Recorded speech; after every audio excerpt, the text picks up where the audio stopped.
President Lincoln's description of conservatism, and he really described it as having a faith, a confidence, a security in what's proven to work.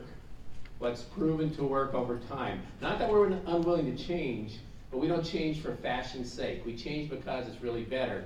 We humans have been around for many thousands of years. There's no new ideas. There are new applications. There are thoughts, but again, many of the things we talk about here have been tried in the past, and we conservatives say what has worked and what do we need to keep doing, what do we need to improve on.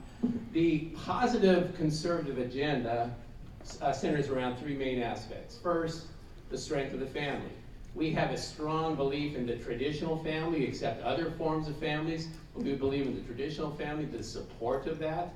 We have a lot of trouble these days with our young men. We look at education, juvenile delinquency, violence, prisons, domestic violence, and we look at how do we change men around, the young boys. And I was a boy once, and when you're a boy, you're energetic, you're impulsive, you may have a little bit of a violent streak, but when you have a good father around, a role model, someone who cares about you, who loves you, that helps shape the young boys into successful men. And if we want to have better men, we need to again have stronger families and men in their lives anchored by the dignity of work and being productive. That's our first core value. Second core value is public education. Public education is a conservative value found in the colonies in the 1600s, the American colonies.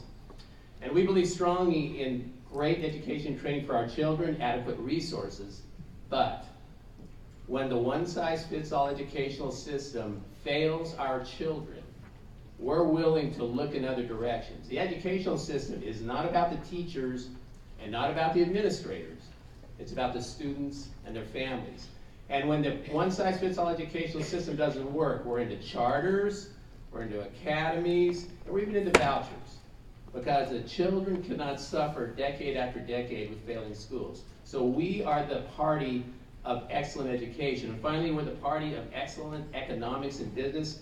Strong believers in successful small business. Successful small business. We've created an economic system where government is way too involved in controlling, and big business gets perks and advantages that small business doesn't get. And we believe that small business success with a frugal and lean government in support of that will lead to a better economy and more prosperity. So it's about the family, it's about education, and it's about economic prosperity centered around small business. Now on my campaign, I met many conservative people. Last week I was at the Freedom Rally. That's a group that you'd characterize as socially conservative and fiscally conservative. This week we have the Dorchester group, and I think most people would say fiscally conservative, socially not so much in many cases. Two very important groups.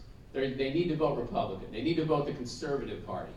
The final group that we need to touch upon are the people of color, who tend to be very conservative people. I found that on my campaign and going out amongst the people of Oregon. Very socially conservative, fiscally conservative, believe in hard work, believe in traditional families, believe in education and training, believe in small business entrepreneurship, but they don't feel welcome enough in the Republican Party. The Democratic Party has terrible policies for many people of color, but they feel more welcoming. They feel more, we're not welcoming enough. And we need to get over that, we need to get past that. I heard Warren Buffett ask the question, why are you a Democrat?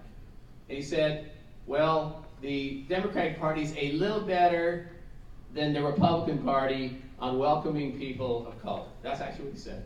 So again, we need to become the party that welcomes people of color because we have the policies that the people of color want.